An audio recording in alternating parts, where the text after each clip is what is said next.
But it's always the feeling of when you want to jump off a cliff, the longer you delay it, the more you feel the fear.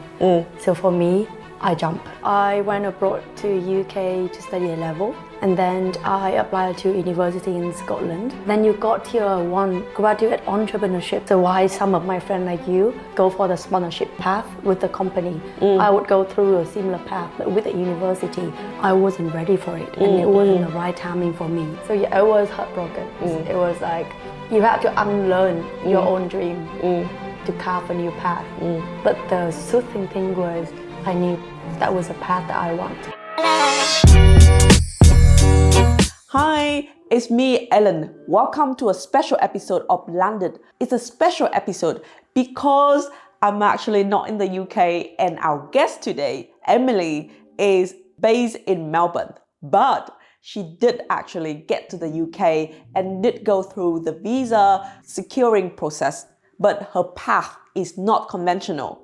Emily moved to the UK to study A level and then university, and she went through the process to get entrepreneurship visa. But in the end, she decided to pivot and move to Australia to pursue her dreams and become a chef. Such an interesting and inspiring journey, and I'm so excited to talk to Emily and share with you exactly what she did to go through this process, her experiences in the UK and Australia, and share her immigration journey.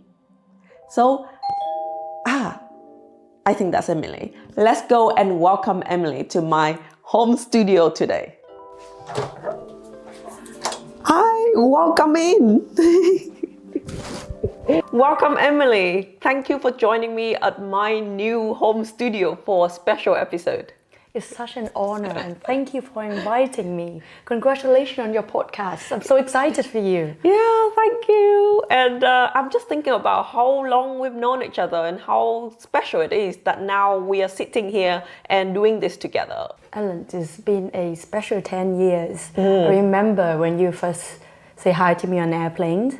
I was shy. I was happy but shy. Here we are. Yeah. You interviewing me on your podcast, and I have to say it is a blessing for a friendship like us, and thank you. Yeah, thank you. I think your journey is definitely really worth sharing, because I think a lot of people, when they come to the UK or they move to another country, they have a set thinking of how this is going to be, and then they kind of stuck with the idea, or a lot of the time things change. And so I really like the fact that you have pivoted your way and you have achieved like success in different ways and not or like as an original plan. And I think it can be quite hard for people. I think many young people, when they have to change their mind, change their path, and it takes a lot to do that. And I think it also provides people some hope and inspiration if they decided that maybe UK is not the right place for them, and they can do their journey somewhere else, and then also continue to thrive and build a life for themselves.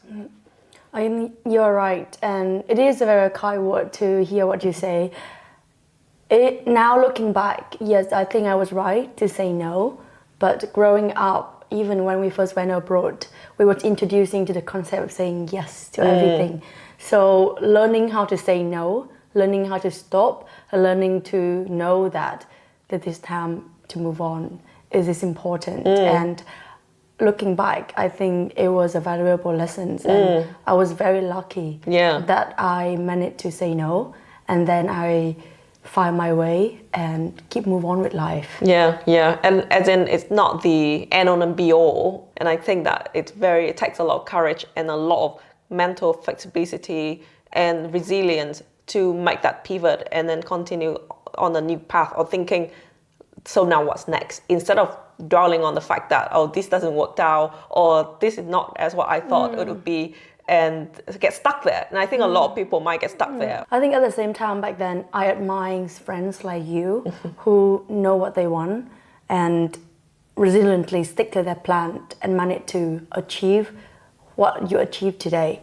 Back then for me, admiring you, but looking back at my journey, I had to make a decision because I learned that it might not be a journey for me. And it took me longer than other people to realize what is that I want, and took a bit more time for me to bravely say, yes, I want to follow that path. I remember I went hiking a lot back then when I used to live in Scotland. And it was like a yellow field, yellow mountain. And I remember I keep walking for 6 and 7 and 8 hours. And I have a photo of my Instagram and which I wrote, keep walking the road. One day, a new chapter opened. Yeah. And that's where you find your way. Yeah. And until that day, I'm gonna keep walking. So I just kept going with whatever opportunity I have, and I go with it. It might seem as a failure at some point, but now looking back, it led me to where I am today. Yeah, I like the analogy. And I think I would believe that you only truly ever lose if you give up, if you stop doing things. If you keep going, then that is a new path being explored and new goals being created and new success to be achieved. And I think actually when things go smoothly, you actually don't get an opportunity to understand yourself, to get to know yourself better. But you got to know yourself and got your character tested and got to see a new dimension of yourself and see what you're actually capable of. And I don't think a lot of people have that or even able to overcome that and to get to a new stage of their life. Thank you. Yeah. Thank you for saying that. Yeah. I think with a little bit of help, a little bit of push from the right person, I'm sure everyone will get there. But it's always the feeling of when you want to jump off a cliff, the longer you delay it, the more you feel the fear. So for me, I jump. And indecision is bad decision. So when you jump, create a new decision. You make it, yes. Yep. So I know that we've been talking about pivoting with your journey. I kind of have a summary for people that you came to the UK to study and then you decided to change that path and move to Australia instead. So can you walk us through your journey from when you first moved abroad until now? What has happened? It's been such a journey. So I went abroad to UK to study A-level and then I applied to university in Scotland. From A-level to Scotland to universities, I chose subjects that was not particularly my interest, but what I believe or my family believe to give me a better future, which was accounting, finance, and business. And don't mistake me, I know people who are very good at that and I admire them and I'm happy for them. But for me back then, it wasn't 100% myself, but I went on with the journey. I went to uni. I remember back in universities in my first year economics lecture, I was sitting down and doodling on my note, bún đậu mắm tôm, the Vietnamese noodle with fermented prawn. And it went on and up to 30 years. That's when I decided that food is what I love. So I'm going to do a mentorship program with my university entrepreneurship team. So I was hooked with this lady who's Marian. She's a manager. She's a career person. She helped me went through a journey. She showed me the step, like what I take to be legally sponsored by the uni after university. So why some of my friends like you go for the sponsorship path with the company, I would go through a similar path but with the university on the premises that I have to build my business from scratch and call for investment. And so I did. And luckily I was one of the 10 students to be chosen for that year after I pitched my business plan with the university council, lawyer, accountant, and business advisor. After that, I went back to Vietnam to learn more about my business plan, which is about Vietnamese bánh mì and rice paper roll. Through my trip, I got to travel to Australia to explore more about the Vietnamese community here. And I absolutely fell in love with how Vietnamese community is portrayed here in this country. And that made me feel empowered. I like the fact that I go out on the street, people ask me, oh, do you know that there's a very nice bánh mì in the corner? And the fact that they use bánh mì instead of baguette. And do you know, back then in the UK, in Scotland, they don't even know what a banh mi is or what a Vietnamese baguette is. Yeah. So that contrast gave me hope and good impression. So then through my trip to Australia, I came back to Vietnam and then came back to UK feeling very inspired. I want to build my business there. And there was certain difficulties when it come to partnerships, private investor, private equities. So then I decided I wasn't ready for it, and it wasn't the right timing for me. I need the skill required for the job. So after I did my research, moved to Australia to study at Cordon Bleu. What year was that? How old were you back then? I was 25 when I started my course at Le Cordon Bleu, Australia. For 27 months. So during my time there, I got 2 degrees. One in Australian cooking certificate. Another one is the French Le Cordon Bleu. And after graduation, I've been working in Australia ever since. Let's talk about that journey in the UK first, because I know a lot of our audiences are people looking for jobs in the UK and want to consider different paths, what to do next after their study. And I'm sure a lot of people come to the UK to study, not truly knowing what to do next. So they're thinking what are different options. So actually I like the fact that this is also an option to pursue a different path and to also consider if maybe UK is not the right answer. So what next to be? So can you share a bit more about that entrepreneurship visa? And for you back then, I'm sure things might have changed now, but back then for you, what did you have to do to achieve that visa? And what was the process for that? So back then, if you have known in the UK, you got tier 1 entrepreneurship. Then you got tier 1 graduate entrepreneurship. So as a condition for entrepreneurship, you have to have certain amount of funding and experience to be eligible for that visa category.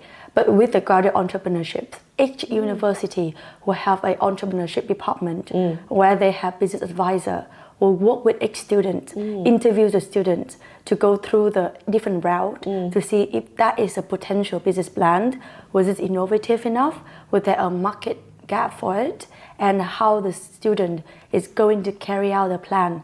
So they will help us to achieve that category of visa where we allowed to remain in the UK from 1 to 2 years to call for funding or to acquire funding by ourselves or from different parties such as private equities and private investor, which was the route that I went for. And so at first, through networking in different student societies and university events, I became the student ambassador for my university. They connected me with Marian, the entrepreneurship, the mentor for the program. She did a few interviews with me and to screen the eligibility of my idea, and luckily I passed. So from then, there was a long process of different documents, different steps I need to take, and the timeline of how I'm gonna do that, how I'm gonna write a business plan, accountings, cash flows, predictions, and then present to the council. And after you doing that and then get the funding, you will get the entrepreneurship visa. So after you successfully pitch your business plan to the council, they will issue you with a sponsorship letter, which allow you to apply for tier 1 graduate entrepreneur. And then with that visa, you got 1 to 2 years to acquire the fund. And after 2 years, you have, in order to be progress to tier 1 entrepreneurship, you have to show that you have made step to start your business. For example, lease signings. Oh wow!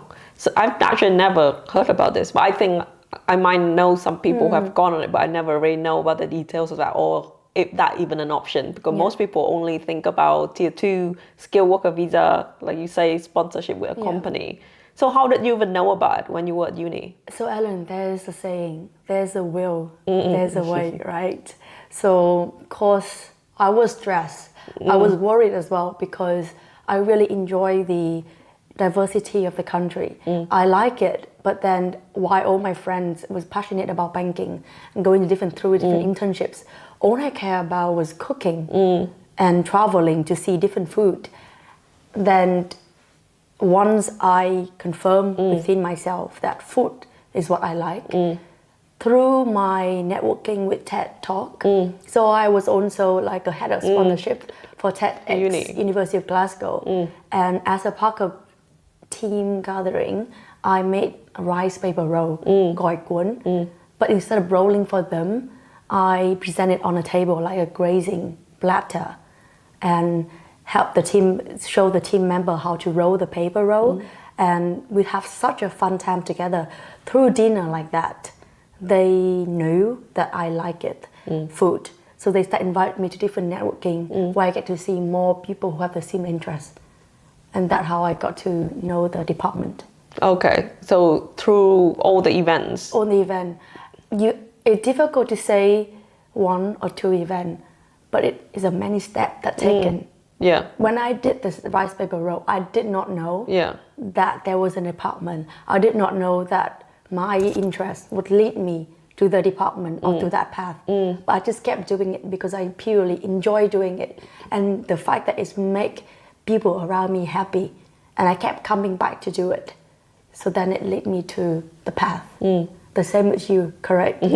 I remember you loved doing video and you were so brave. I remember I tell myself, and then that led you to where you are today. Yeah, with something quite intuitive within you. It's kind of calling for you. You carve out a path for yourself. Yeah. You kind of didn't know exactly what it is, but through that interest, you found your next step. It's your inner voice and your intuition tell you just keep doing it, keep going. And it was the same case for me. Yeah, I get it. So when you say through these events, was it through talking to different people and then they mentioned that there's this department within the university? Yes, through talking to different people, also through dealing with university, different departments, because I need to ask for funding for TEDx to raise the fund for organizing the event.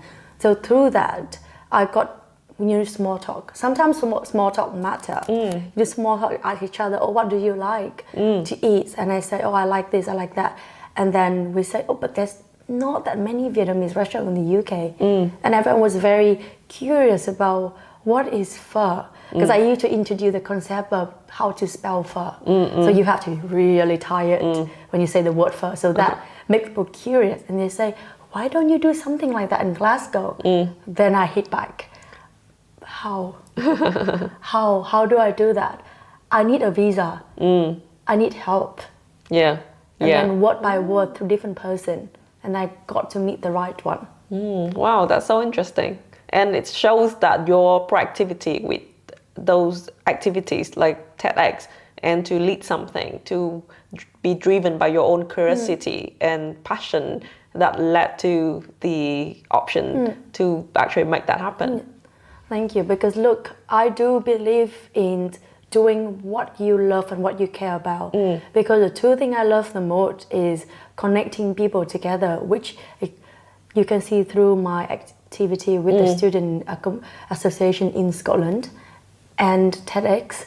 And the second thing is that I love food. I love how food connect people together from different backgrounds. And that too, that's how what helped me to be proactive. That I love them so much, I need to have that in my life. And then everything else follow. It would drove you to get that. But then looking back to my A-level time or my beginning of my university where I was confused about what I want, what my family want, what society expect of me, I was lost and it led me to nowhere.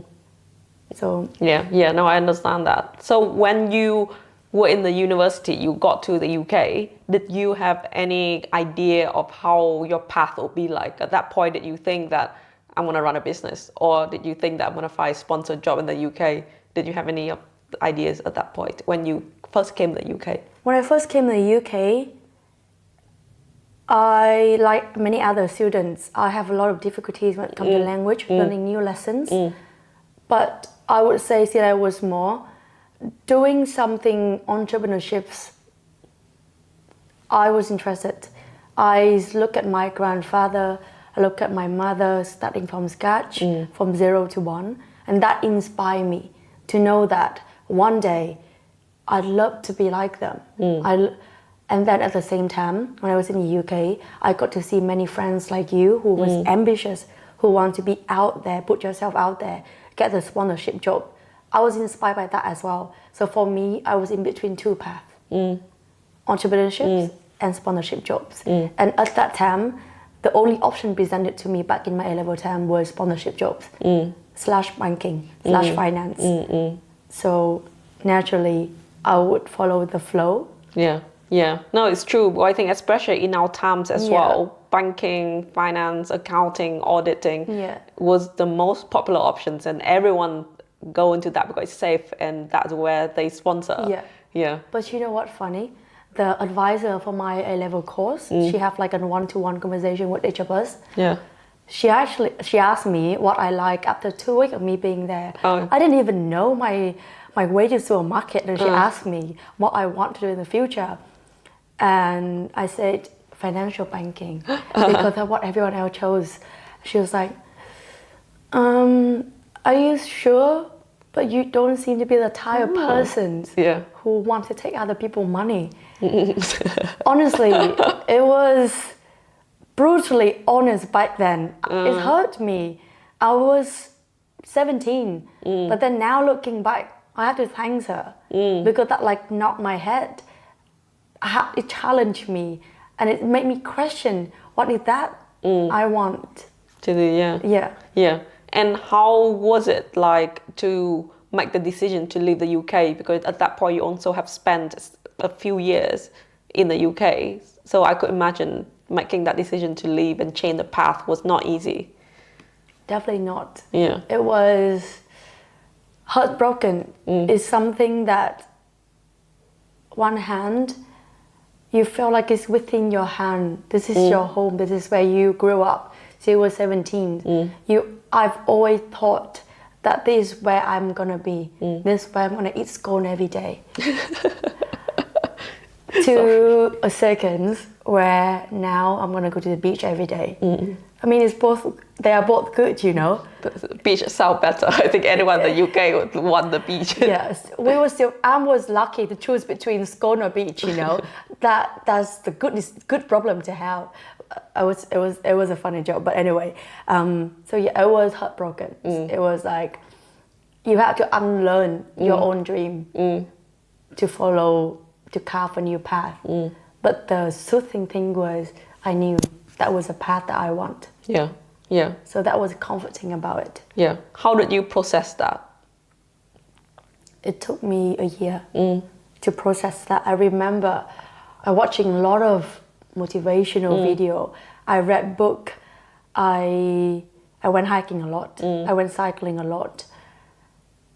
And there was a saying that when you make a decision, that it gives you doubt, it gives you a lot of uncertainty, give you room to grow. That is what the decision you need. But the decision that gives you comfort, then might be the right one for you. So I went with the first one, the one that gave me a lot of room to growth.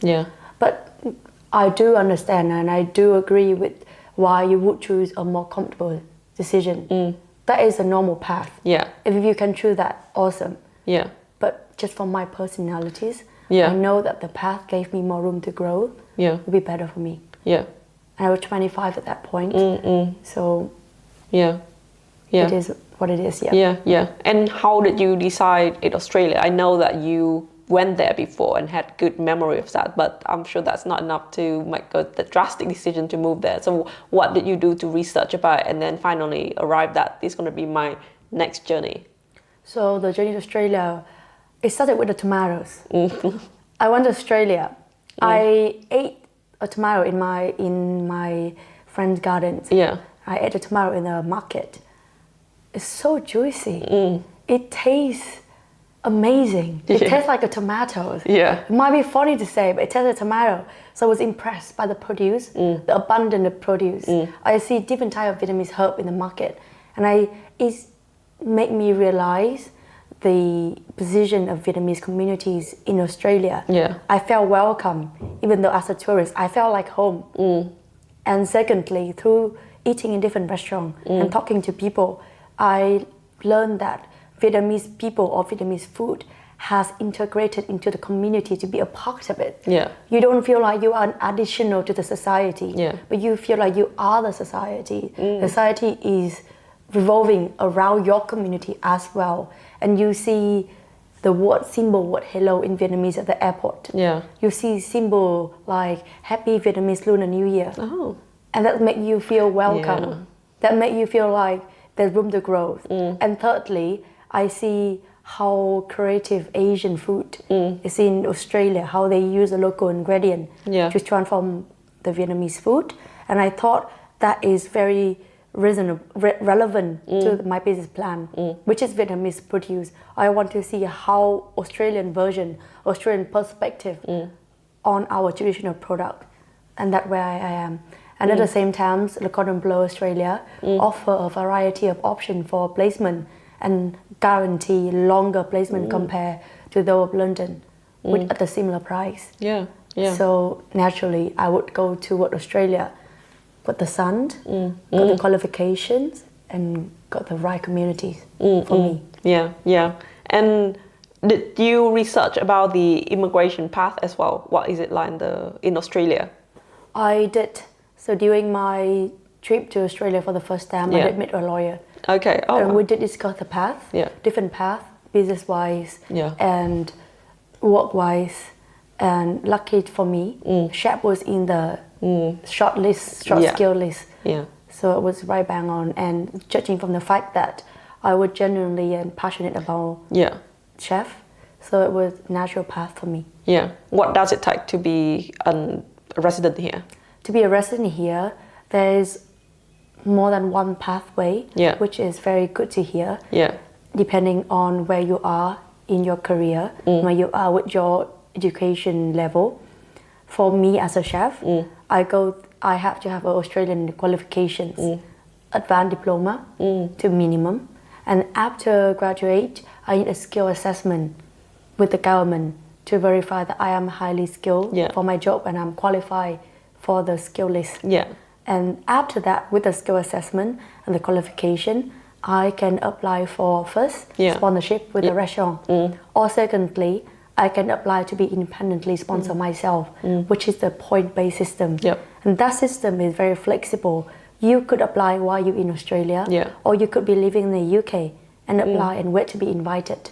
Then once you're invited to apply for the visa, that's your PR path, and you can move to Australia and settle down. Yeah, and there's no set time that you can then be eligible to apply, but more so the points. More the point, the point-based system. So of course, within the point-based system, based on your English level, your work experience, the length of your working years, that you get more points. So the higher up you are in the point system, the better chance you have. Yeah, yeah. Oh, wow. So what was it like at that point to be on the path to be the chef? Because obviously before that you were studying accounting, and I'm sure for a lot of Vietnamese students as well, thinking that going abroad to be a chef in that country, in an English-speaking country, among people who are not Vietnamese, it must be quite a bizarre idea, surreal idea. Because for me, even just to think not doing something traditional corporate is so like, whoa, sometimes I pinch myself like, wow, how can I do this as a career, making money from this? And so what was it like for you? Because you literally even go to a school to be a chef, while studying to be a chef, which I want to ask a lot more about. But yeah, how was that like for you at that point? It was an interesting experience. It was surreal. For the first 6 months of attending the school and being a chef, every day I have to pinch myself. Is this real?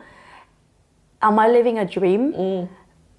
And I remember the first time I stepped into a practical kitchen, there's like 30 bench where 30 students will be performed practical in 3 hours. And then after 3 hours, you have to present your product to the chef for them to taste. Just like when you watch MasterChef, I see a bunch of thyme with flowers. For the first time that I see thyme flowers, I smell it, I pick it in my hand. It's just simply an all moment. Yeah. Wow, it's quite kind of like a dream come true. It's like a dream come true Yeah. because when I was doing business and management in the UK, I sometimes couldn't help but to wonder, is this for me? Yeah. I felt lost. I felt out of place. But when I was in this course, I truly felt like this is for me. Yeah. Not one day I doubt that I made not correct decisions. Wow. So I think that was the first sign that that was for me. Of course, it's difficult. You would be doing things that you would never do in corporate, which I, in your shoes, could not do in corporate as well. So I admire your path. For example, looking long hours, 12 hours in a row, constantly cooking, carrying heavy things, pressure, the adrenaline rush. But it made me feel alive. And I love it. So for people who are curious about this path or literally want to be a chef in Australia or in general, what was your degree like? What did you study? How many years and how was it? To be a chef in Australia, the Australia system have a certain degree. First, you have to have a certificate 3 in commercial cookery, which allow you to have basic skill as a chef. And in the Le Cordon Bleu Australia, they integrate the French system. So if you do a Le Cordon Bleu elsewhere in the world, you would have the French qualification. But in Australia, after certificate 3, you got both French qualification, basics, intermediate, and supreme. At the same time, certificate 3. And after the certificate 3, you went on your 6-month placement. Or in London or France, you would go for 3-month placement. And within the 6-month placement, the school assessor is going to your workplace, assess your skill and interview to help you pass the module. After that, you go back to certificate 4, which you learn more about menu designing, more management, more administration to prepare you for the next step in your career. After certificate 4, you would do around another year to do diploma, advanced diploma, where you further learn more about how to run a business, where you have to make an actual business plan, how to open a restaurant. Then they will judge your passing based on the credibility of your business, how feasible it is, and how you present it. And you was given a certain amount of money within that accounting cash flow to start your business. So after advanced diploma, you need that as a first step to be qualified for Australian system. And after that, you get to apply for 485 visa, which allow graduate to stay in Australia for 24 months after study to work, which is similar to the one in the UK now. Graduate visa, During that 2 years, that was your time to apply for skill assessment, which take up to 10 to 12 months with the government. And after that, after the skill assessment, you will apply for 189 or 190 to be on the Boyd-based system to sponsor yourself. Or after 485, you can work with your employer to get on 482 employer sponsor visa for 3 years. Then after 3 years, you will go into another 2 years to get on visa 186 with your sponsor, which is the path to PR. For many cases, you don't need to go through 482. You can just need to have 3 years working experience. Then you can go through direct entry to 186. That's the points. With the sponsorship. With the sponsorship. I like how, because it's a shortage occupation, it's quite clear path, and the school and the degree help you to be there as well, to get there. I think it's a good way because it have many different categories based on your personal story. So there's a path, but at the same time, there's also each person have different journey. Different person have different experience. For example, in my case, I did a bachelor degree in the UK before, so that was an extra point for me. In the point system, and at the same time, I have Australian study, which another extra point. So that was helpful for me, and my job was in the list, so there was a point as well. So I would say, yes, there's a clear path, but at the same time, the individualities factor is also considered as well. Yeah. So you should research carefully and talk to immigration agent to discover your pathway. Yeah, yeah. So it sounds like you have done so many presenting, networking, pitching to people, from making business plans and to then researching for all these immigration paths and doing a lot of assessments. So for the people who are watching, who are interested in improving those skills, or even just a first step of wanting to network more at their university like you did to find out about the entrepreneurship visa, or in their way to applying for jobs, or to just be better at building those relationships and presenting and pitching themselves better. Do you have any tips for that? And personally, how did you prepare for all those processes? I think don't be afraid to ask questions. That's our cliche, but the question is who to ask and how to ask. It might be scary at first to ask questions. You remember the first time when you went abroad and in the class, the teacher asked you to ask questions. You were shy, right? But that's the first step. The first step to ask questions, that's the more important thing. Then it doesn't matter who you ask, because you might ask the wrong person, but eventually it will lead you to the right person. And then from there, keep asking questions. Knowing what you want is important as well, to ask the right question. And then the more questions you ask, the more it leads you where you need to be. Yeah, yeah.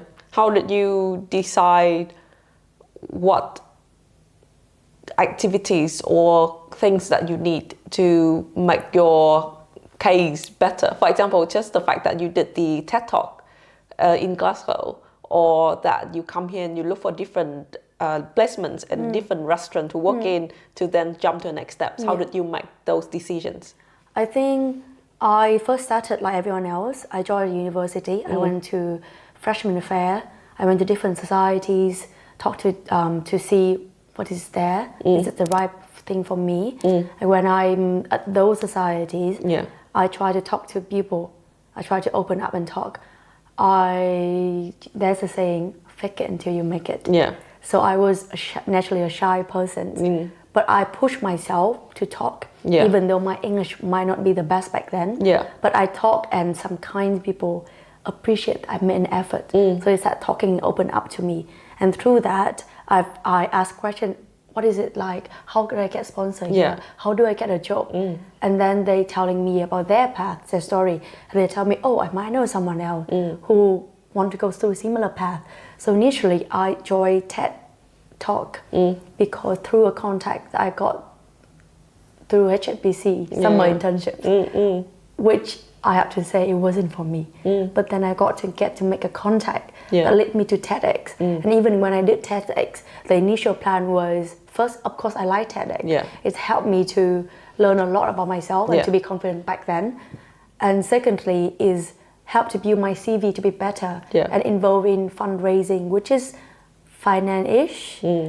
So, but then while I was doing TEDx, with the question I asked, I gradually discovered myself, vice player role at mentions. They ask question, how. And then it led me to Marriott, the entrepreneurship. How about here, when you choose different choose different restaurants to work at, do you have any strategy behind that? How did you approach that? When I first started here, I did my research in the UK. I watched Netflix cooking program about top 50 restaurants in the world, which was very inspiring. I recommend you to watch it as a chef or as a normal person. It's relaxing, and it's a story about human resilience. So I watched that, and there's a restaurant in Melbourne that I want to work at. So it was in my application for the school. I say the purpose, and I list my purpose, which were to be placement at that school. So when I first joined Le Cordon Bleu in Australia, the advisor told me, are you sure you want to be in that restaurant? You have zero restaurant experience. You don't know how to chop onions. You don't know how to hold a knife. Are you sure that's the right place for you? You only have 9 months to learn what you need to learn and to be there. And I say, yes, I travel half the globe for this. I'm going to make it there. So throughout my time there, they know that I want that restaurant. So I keep talking to different alumni who've been to different restaurants. They come back from their placement. I remember I saw these two boys, which I admire because they went to that restaurant, and another one that I like as well. So I took my courage. I come up to them and say, "Hi, my name is Emily. I'm from this course. I'm really admire your work there. Could you please tell me more about it?" So I've invited them out for lunch, a Vietnamese restaurant. Show them spring roll, rice spring roll, and they talked me through it. And then through what they taught me, we make contact, and I contact the restaurant. I talk to them. I talk to the head chef. I visit the restaurant. Then it's not it was a bless that they chose you, but it's vice versa. You also have the power to choose where you want to spend your time. So I look at the environment. I listen to their vision, and I decide if it's the right path for me. Then actually in my placement, I did not go to that restaurant. Even though I got the placement at one very top fine dining, and another one is also fine dining, but much smaller and less well known. And with advice, taking the advice from my teacher as well, I chose a smaller one because that would help me to hone my skill. And plus the chef at the smaller restaurant, you to help to gain 3 million star in the UK. So I know that if I take a step back, I will gain a lot more skill to be able to build the next step. I really like that approach, because I think a lot of people often say or ask me, I don't know what to do, what should I do? But I like that you do your research and then you make a decision, you commit to it and you try it out, but you're also not afraid to improvise and set a new goal when you realize something not working for you. So you're actually very, very well prepared, and you have that conviction and then commitment and also open-mindedness. And I think that actually show and reflected in your journey to the UK and then move to Australia as well. You have a first goal first in the UK, not working out, whatever. So now you're open to a new one. But you research to have that goal in the UK and then have that goal in Australia. Ellen, there was a lot of vulnerability in the process. So many times I feel exposed. So many times I feel scared. I feel people might judge me. I felt like I was such a beginner. I have no knowledge about it. How do they give me opportunities? All I have was I have the passion for food, and secondly, I do whatever it takes to get to where I need to be. So that was the only two things I tell them, that chef, look, I might be new, but I'm willing to learn. And I'll do whatever it takes to learn this. So please consider me. And you're also very resourceful and proactive. Well, I think a lot of people, when they're applying for jobs, so just for the audiences here who are interested right now, many of them are interested in looking for jobs in the UK and they don't know where to start. So like yourself, when you want to get to a restaurant, you actually reach out to alumni, you talk to them to set up meeting with them. And like you say, with the vulnerability, but then you overcome that, right? Or at least like try to get to your goal, to bear with that, take that risk, but then actively you do something to get you closer to where you want to be. Thank you so much. I think it's go the same for every goers out there, every like you yourself as well. But then go back then, I have to compare to the UK. I could have done the same for finance, but it wasn't what I like. You did the same. I remember you went through different internships. You really went out there with your banking job. You really know that you want to stay in the UK, and going through corporate is the way for you. So I admire the way you and other friends went through that path. You make your contact, which I appreciate that you support me back then too. You encouraged me to write my CV to apply for summer internship at bank, but I just couldn't bring myself to do it. And now I realize when it came to chef, without anyone pushing me, I did it. It was because I genuinely like it. Like you genuinely like doing what you did. I kind of want to talk about the angle that not everyone might have that option to pivot. And so, for example, if they might go back to Vietnam, for example, then do you have kind of any perspective or advice on that? And the fact that, because I'm just thinking, for example, for someone who in the UK have to go through the banking path, it might not always be because that it might be because they don't have any other options, or that's the only way that they know how, and they can't see anything beyond that. So I think in a way it is good that you can see beyond that, and you can see like there's another path for me, and that also have the resources to make that happen as well. Yeah. I think again you make a very valid point about, for some people it might not even be an option, and I understand that completely. I thought I had no option as well. I thought there was the end. I thought that I might have to go back home, which is fine too. But I didn't know. But then it just showed that there's a will, there's a way. I do believe in energy as human energy as well. We attract who we want to be. Yeah. We attract what we want, and will come to us. Yeah. Yeah. I do believe so as well. But at the same time, for people who have a bigger problem, which is finance, I understand that. I felt that too. I actually had a financial contract to borrow money. Okay. To come to Australia. Yeah. With the guarantee of, back then I was 25. Yes, I did have my saving from my interpreting job. It was well paid compared to other jobs in the UK. I did have my saving, but my tuition fee was massive. Yeah. But I did have to make a financial contract and guarantee what this gonna give back to me. Yeah. What I'm gonna give back. Yeah. Which it was lucky for me. But then I understand for a lot of people, that might not be an option. Yeah. And to clarify, when I was in Australia, with the limitation of my working visa, I did try my best to work by study and save money to further pay for other expenses as well. Yeah. That's why it's a good thing in Australia for chef. The fact that I'm very thankful in Australia, fair work for chef, especially for employees and in my industry, I cannot compare to anywhere else. Yeah.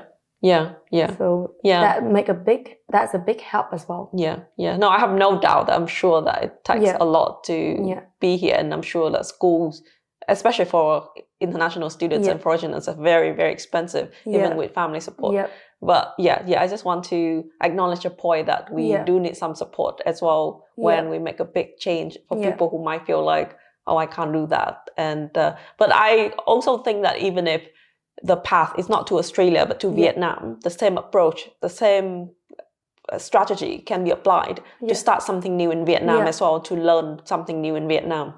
Touching point on that, I actually come across my research. I found an interesting point.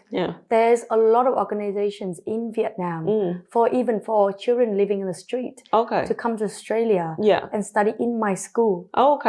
And they actually become manager at Park Hyatt and Intercontinental Hotel. Then there is a charity called Koto, Koto. They even have a restaurant in Hanoi. They help children from disadvantaged background. It's Australian Vietnamese. So you can start your journey. Yes, I am, and you are. We're all luckier than many people that we have the resources and the support we need. But for a lot of people, I just want to say it's not the end. There's a will, there's a way. And that's something I want to give back to the community as well. I want to support people who want to go through the same path. I want to give advice. I want to support any way I can. And there will be many people like me, the organization who give opportunity to the people who deserve it. Yeah. And I agree with that. And I think that a lot of people looking at international students, they often have that assumptions that, or they dismiss everything down to the fact that, oh, they have family, money, but they don't understand the individual circumstances and how nuanced the journey is to get there. It's not like just throwing money at it, that it can be solved. The problem can be solved. And I mean, probably the same for your entrepreneurship visa, and the fact that you could have the funding, but that is not the solution to everything. You have other things that you need to consider as well, and not just about money. And I think with the same probably to Australia, to everywhere, is that there's so many other problems that an immigrant or someone moving to another country have to deal with to build a life here. And it doesn't diminish any of all the efforts that put into this journey to survive and thrive. and give back to the family in our home country. I agree 100%. But even back in the UK, when I had the funding for my business, which I was very lucky as well, I got to connect it to the right business partner, to the right investor. And that, though I've learned a lot from my investor, but yes, I had the funding then, but money wasn't everything. It was bigger story than that. Behind the door, there's multiple issues, multiple things you have to deal with, not just the business, but with yourself and your fear and your confidence, your future. So, yes, money can solve a lot of things, but at the end of the day, it's up to us. If it is meant to be, and it's up to me. That's a saying we have. I'm glad we talk about this. And also, I think now that we acknowledging the family support and the fact that we probably are luckier. I mean, not probably, we are luckier than a lot of people. We have a good head start. Even I acknowledge I even have money to come to study abroad is a lot. And so I want to acknowledge how much it has helped me personally as well to even come to the UK and think I'm going to get a job in another country, in an English-speaking country, which I know that if I wasn't having the kind of environment I had growing up, I would not have that mentality like that, because my family, like yourself, they used to have business, and always there's an element of risk-taking and the fact that they was making money running a business, even though the business went under. But for a while, I have that mentality as well that I'm going to take risks, I'm going to do big things, I'm going to be ambitious. So I just want to acknowledge that it definitely does help as well, and I am very grateful for that. That's why there's a question of, is entrepreneurships nature or nurture? I believe it's both. It could be from nature and it could be nurture. So they're all a way. Either way, we can make it happen at any stage in our life if we are ready. And obviously that was just the seed of it, right? It's still up to you to water it and grow it and nurture it. If it is to be, then it is up to me. Okay, so let's talk about the differences and similarities between the UK and Australia. What was it? How was it for you? What have you found to be some of the similarities and differences? What are the pros and cons? Good day, mate. That's what they say in Australia. I think the obvious differences, probably the rain and the sun. For me, the good thing is that, the pro thing is that, thanks to the rains, I get to appreciate the sun more. And the pro of moving to Melbourne is probably the sun. The weather make a big change. Vitamin D help you feel more positive, help you feel like you want to be more active, and it's in change your eating habit. A change that you naturally want to eat more salad and vegetable. And thanks to the weather, you have a more variety of food. In Australia, we have every single herb we have in Vietnam. Fruit, which was either grown in Victoria during summer or from Queensland, the tropical state, and delivered to us. So there's an abundance of food. That's definitely a pro. And another pro is that with the Vietnamese food and Vietnamese communities, well known in the country, we got the respect at work, and we feel a stronger sense of community and identity. I feel proud. Instead of saying fish sauce, I say nước mắm. Instead of saying rice noodle soup, I say phở. And it's become like a daily thing. So that's the first war that I win already. I don't have to introduce the context. The cons is summer can be brutal for someone who works in a kitchen, or for anyone who has to work outdoor. The temperature can go up to over 40 degrees, and it's very dry, so stay hydrated. And another con is that it's far away from the rest of the country. So for whoever who do finance, there might be a bit of gap, even though the banking system in Australia is strong, thanks to a never stop growing interest in housing market. The banking is strong. However, the financial system like stock market might not be attractive to anyone who likes financial sectors or investment.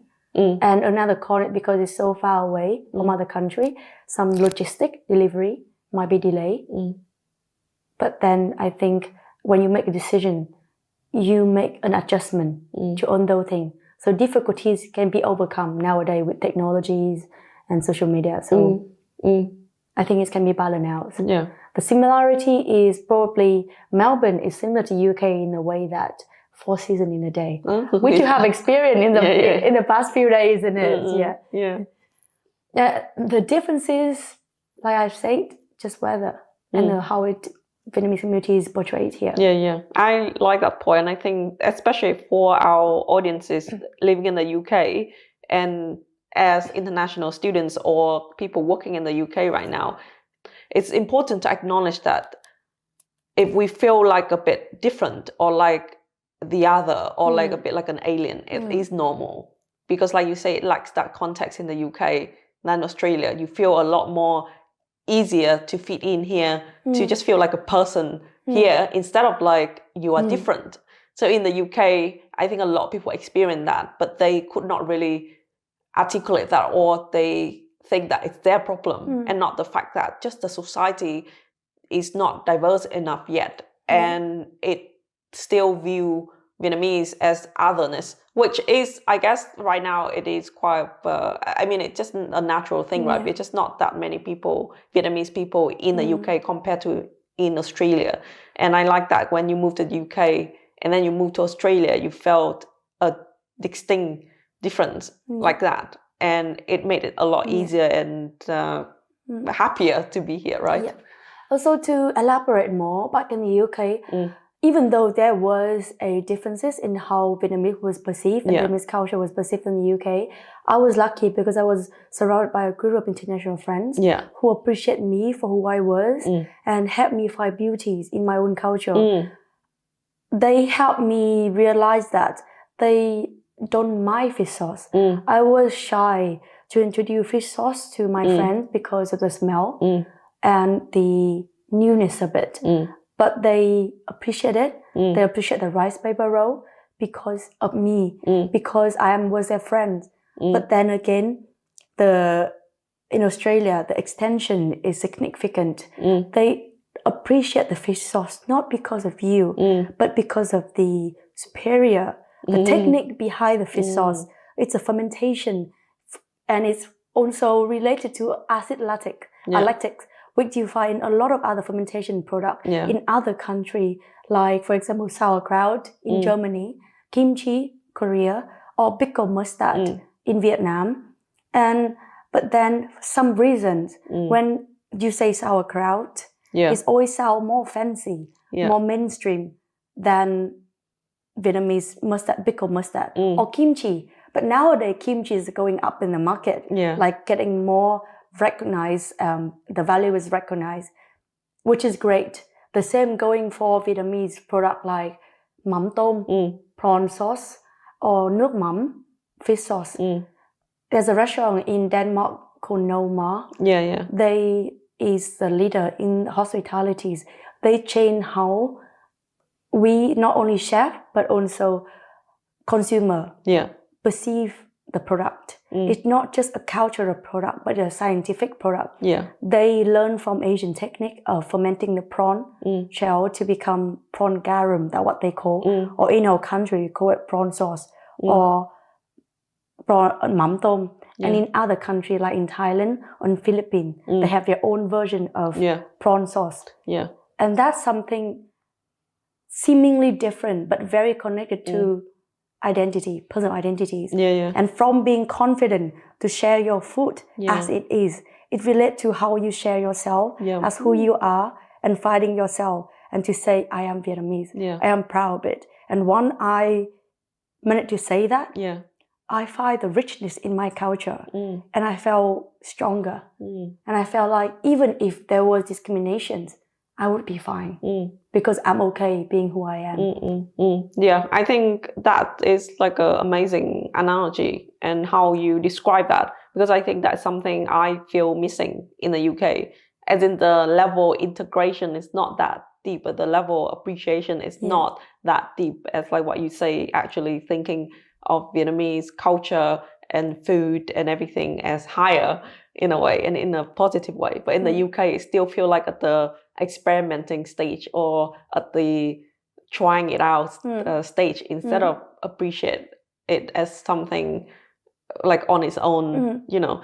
And so I think it is a good point for people to consider as well if they want to come to the UK, or to just, I think in general, thinking it's something to be embraced if they come to the UK and be ready for that, to, like you say, do a bit more of that introduction to people, because you have to become the presenter of your culture instead of people already know about it and look at you positively because of your culture. But you actually have to be like, hey, this is Vietnamese culture, this is me. It does take that confidence. If you don't do that, it's easy for people to overlook you. It's easy for people to make assumptions about you, but negative assumptions, because based on the media, based on their limited experience limited experience with Vietnamese culture. So so I think just for our audiences, and especially who are living and working in the UK, to bear that in mind. And that should be, for me, I see it as a motivation to be louder, to be more bold, to be more confident in embracing our identity, because no one will do it for us. The UK, the Vietnamese community in UK is not there yet. So we have to do that work so that it get there. Like you say, in Australia, where you feel a lot more integrated, a lot more appreciated, and a lot more obvious. I agree 100% with you. Although now, compared to where our time back then, the Vietnamese communities or the international communities in the UK have shifted a lot, like in a very positive way already. But I think there's still a lot of work to be done. And I think it's important, like you say, we see ourselves as an ambassador of our culture. They will see our country through us. So it's important to be loud, to be assertive, and to first be proud of who you are. And I think, yes, they will say, you're loud. They will say, especially if you're a woman in the industry, they will say, when a man is being loud, they see it as assertive and a leader. But when a woman is loud, they say is being bossy or being just loud. But no matter what it is, forget about the noise. Just say what you need to say. Advocate for yourself and for your culture, your value. And we have to start from somewhere, right? From zero, and then we make it to one. Once we make it one, there's no more loudness. They just fight. And it doesn't just help you, we're going to help others after you as well. You carve the way, what you're doing now with your podcast. So thank you, Ellen. You're welcome. You're all welcome. No, I'm just joking. So let's talk about your business and what you're doing now. Tell me a bit more about what you're up to now and what next for you. For now, I've went through quite a few years of working in very good restaurant in Melbourne, meeting amazing mentor, which now is the next. I'm 30 now, so that's the next step for me to explore myself as a chef in an independent pathway. Right now, I'm a freelance chef, and by the time this podcast come out, I have had my first pop-up already, where there was a collaboration between me and another Cantonese friend. It was named a friendship feast, where our culture meet the similarities, cross culture, and how we introduce food to our friends.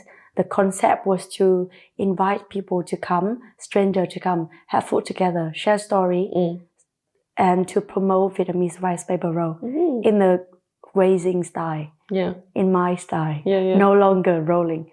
Let's roll together and have fun. And what inspired you to do this? This inspires me by all my past experience, by my friends, the joy that they had when they made the roll, when they eat the roll for the first time, when they enjoy the experience. It's like a play-based experience for ice breaking.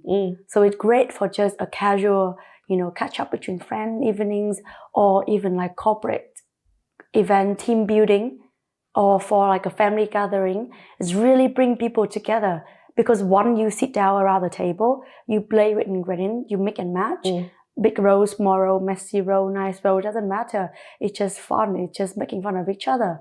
And the joy that I see in people's face, the relationship I managed to connect. That inspired me to keep it going. And now with the technical skill I've learned from the chef industry, the variety of ingredients, the abundant in Australian native produce, I decided to extend my perception of Vietnamese rice paper roll platter. What would you say will differentiate your story and business? I think my story in business is different because it is a people business. It's connecting people together. It's not a successful business without the joy that I manage to give to people through the connection with my food. Yeah. Except from, of course, the quality of the food. But when after that they receive my product, what they take away is a joy. Yeah. I think joy is the most important thing. Yeah, I like that. And so the reason why I asked you to be a guest on the podcast, not just because your journey is very interesting and inspiring, but also because you are a chef. And in our podcast series, we have a segment where we're gonna bond through food. And for this special episode, our chef Emily not only gonna eat with us, she also gonna present an amazing dish for us. So should we get started and do that? Yes, let's go, Ellen. Let's go. Yeah. This is courgette flour. It's very signature in spring in Melbourne. It's from a farm in Melbourne called Ramaro. So I'm gonna prepare this for the butter rice paper roll inspired by a Vietnamese number. So as you see, I've already cut the pollen apart. This helps anyone who have pollen allergy, and also it's safer to eat. Then I'm gonna cut the body part with courgette, banana shallot, carrot, shallot, and mushroom. And then here, I'm gonna tap this in a mixture of rice flours and plain flour. For anyone who are gluten-free, you can just use rice flour, that is okay too. And the key secret for the tempura batters is the baking powders and sparkling water. I'm gonna dip this into a batter, which I already make with rye flour, plain flour, and sparkling water. Then into deep frying.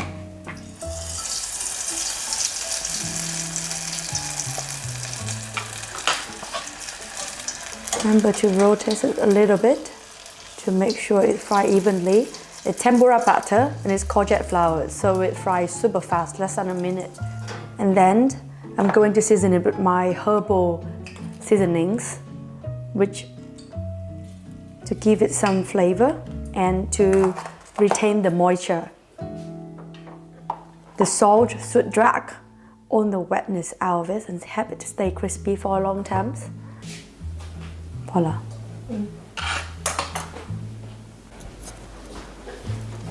Wow, this is what we have for today. Emily, can you talk us through what are these amazing rolls? Are they rolls? Yes, they are. But this is my roll. My take on Vietnamese rice paper roll, chai nam. This means it's not just about Vietnamese. It's not just about authentic, but also we as a person, Ellen and Emily, we are Vietnamese. We have traveled. We have learned new things, and we have evolved ourselves. We take the value, we take the good things, and we to be a better person. The same with rice paper roll. I bring with me from Vietnam to London, to UK, to here to Australia, and this is the journey of me. So in this rice paper roll, you see there's rice paper, which I use the French technique to make like a cone, and then there's the signature ingredient of Australian spring, which is the courgette flowers. It's from a farm in Victoria near Melbourne, and the filling is inspired by number in Vietnam. This is the vegetarian version, which made from own part of the courgette flower. I use the flour for tempura, the body for the filling, with carrot, banana shallot, mushroom, and brown butter emulsion, as to create my own take on number or butter rice paper roll. Yeah. So I hope you enjoy it. Wow, this looks amazing. And this will be at your pop-up, and by the time this episode is aired already. Yes, that will be one of the 3 signature snacks in my pop-up. So let's dive in and let me Yeah. know how it is. Okay. Oh, okay.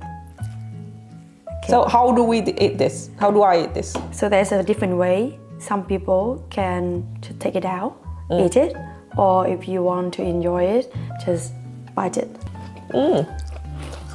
What is this again? Courgette flour. Oh yeah. Oh wow. How do you make that? I make a tempura batter Yeah. with rye flour, Okay. and soda water. That is key ingredient for this live butter.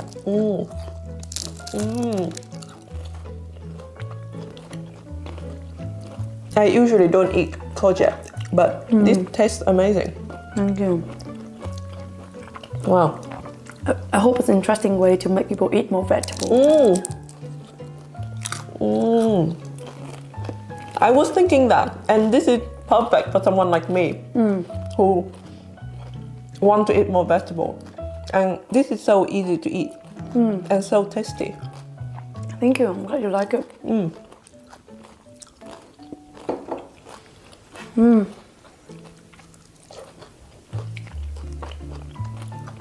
You know, sometimes when you eat fried food, it can be a little bit heavy on your plate, right? So I think it's good to eat with green mango or cucumber. And with the Vietnamese way, we all eat with some herb. That's why, you know, as I say, for Vietnamese food, you know it's a good food when after eating, your mouth do not smell bad.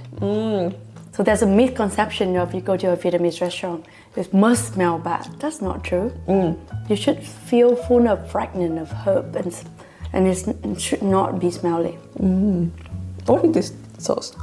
This is a sauce that made from grilled tomato, inspired by Mary roll, but I make a grilled tomato seasoned with nước mắm to make a tomato dressing. Nice.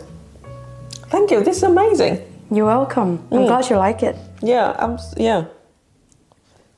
Maybe in the future we'll see some more of the different version of rice paper roll. Yeah. So creative. What inspired you to make this? I know, as in beyond the Vietnamese culture, why do you decide to bring these particular ingredients together? This, first of all, as a chef, I have to go with the season and the place. What is sustainable, what is local, what is in the season. Because if you eat something in the season and locally, it's good for your health. You know where the food comes from. And right now in Australia, it's spring. And spring is all about asparagus, all about courgette, and pea. That's why I come up with this flour. And this comes from a farm that I know, so I know how organic it is. So with the live butter, it's bring out the crisp, the fresh flavor of the flour. And so it's special, it's a flour, and also flour represent spring. So spring roll. And Vietnamese spring roll come in mind. And at the same time, as I say, I want to promote healthy eating and more awareness of vegetable. That's why I chose a vegetarian version, which is Namber butter. Yeah, I like how innovative and thoughtful it is, and I think exactly why you have Vietnamese chef like yourself in a different culture and different place, so you can bring all these things together, knowing what you know and what you've learned. Thank you so much. That is what I'm striving for. I think the next generation of chef is not about fusion. It's not about Vietnamese food, fusion cuisine, anything. It should be yourself. You should have a bit of you, what you learn, what you adapt, your culture. It should travel with time and places. And that is vision, and that's the values that we carry. Yeah. Thank you. This has been amazing. Thank you. My pleasure. I hope you like it. Yeah, thanks for joining me on the podcast as well. And thank you for inviting me. It's been absolutely pleasure. And I couldn't be happier. If you have one last thing to say to our audience about what you have learned, or one takeaway, or just a message to people, what would that be? I think the key message to take away is that first thing, before any change, before any decision, you have to know yourself. You have to spend time with yourself to understand what is that you need, what is that you want, what makes you happy. Then That's the first step, to be brave, to follow your decision. Because if you know what you want and you wholeheartedly believe it, it will lead you to the right person, to the right path. And the later, let time solve itself. Time is the key to the answer. And never stop being yourself, proud of who you are, and take it with you wherever you go. Trust the process. And trust the process. Thank you.